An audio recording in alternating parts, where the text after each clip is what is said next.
people. So definitely helps a lot having him around. What's one tip you've given you guys already? Just like small technique tweaks, you know what I mean? Just like where to put your hands when the guys lined up differently. Just things that work for him, so he can pass on it up. It hasn't been happening very long, but what's the dynamic like having Coach Drevno and Coach Fry kind of doing different things since you are moving all along the line, seeing multiple spots? It's definitely nice. We got two coaches that they're at the highest level. They know what they're doing, and being able to have more minds working on the problem is definitely beneficial for us. You get two different perspectives, and you can work through things. And I feel like the answers aren't answers to defensive fronts are going to be a lot strong, very, very strong this year, just because we got two minds working on it now. Coach Drevno does a great job. In addition to Coach Fry, it can only go up. Ben, you mentioned learning from Greg Fry, and last year some of the guys were saying that with Tim Drevno there were like aha moments. Or is it kind of the same thing with Greg, or is it learning but maybe not such big jumps as last year? I'd say it's about the same. I mean, it's just there's learning curves all around. You're always trying to figure out something new, and there's a lot of aha moments that have happened this spring already. So I'd say it's pretty much the same as last year. Early impressions of Caesar and Jeraymond and how they're adjusting to this? Yep, they're doing really well. They've matured a lot since they came in here in January. You can tell already. Caesar's picking things up very, very quick.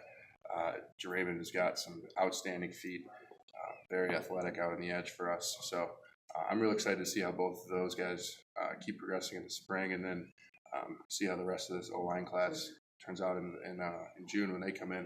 But so far, we've got a little taste of what it is, and we're really excited about what we have coming in the future here. Most people consider O-line tougher spots to get on the field as a true freshman. Have you talked to those guys about the best ways to try to approach that and work their way in? We're taking it slow for now. We're teaching them, the calls, what they need to do, and once they get that down and get comfortable with everything, then we'll start prepping them for Saturdays. But they're doing a great job so far. Both of them are picking it up real quick, and as I said, their maturity level is what I've been most impressed with.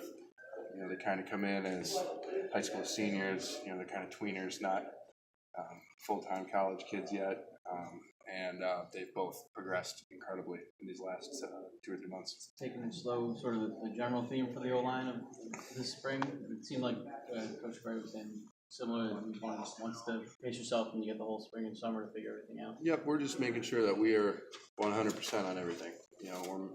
We want no issues coming up in the fall. We want everybody to know exactly what they're supposed to do, when they're supposed to do it. So, we've had a great meeting so far, and we've kind of taken steps back just to go over absolutely everything so everybody's clear on what their assignments are, no matter what situation we're in. So, I'm a big fan of it.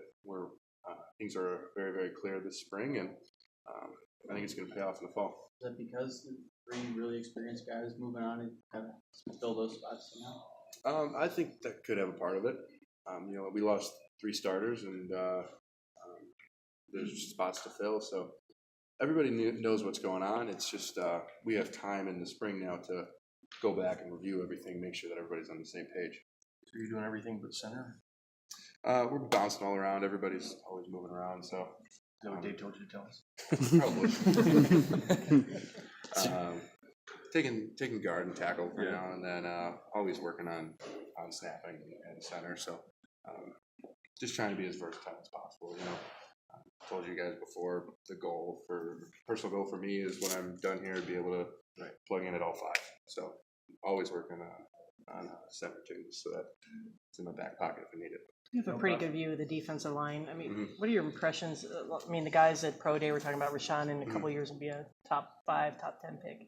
Is he looking that good in practice so far? 3 days, 4 days? He's definitely doing well. Today he had a great day.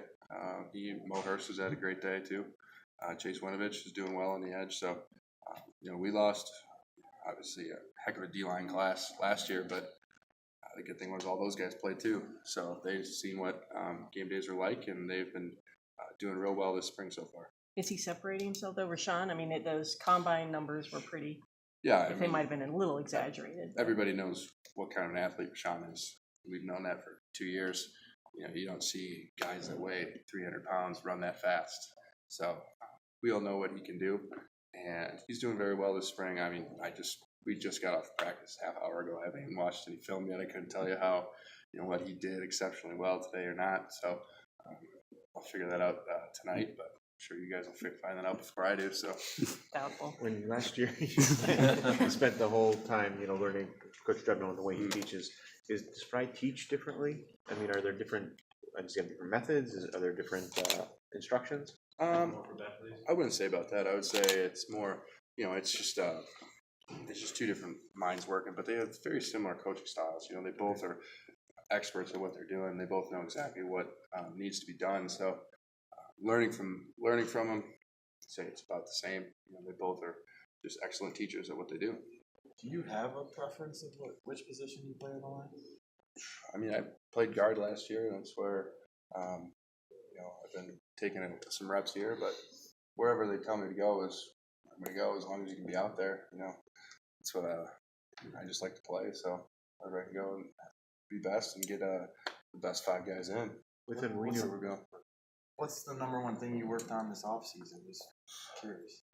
Strength. It's getting stronger, catching up with everybody. So, I was 18-year-old playing with 22-year-olds last year, so there's just room to catch up in strength-wise. And then, Is that just from you just felt yourself a little, just from strength-wise, feeling fatigue, maybe in like the fourth quarter, something like that? I wouldn't. So, I mean, it's just I was just a younger guy. I just needed to get bigger, just bigger and stronger to compete with the D line. So, I thought I did pretty well last year, but I think if I added some strength, I could do a lot better this year. So that's what I thought. How big are you now? Did you put on weight, lose weight? Put on more muscle. Kind of leaned out a little bit. Okay.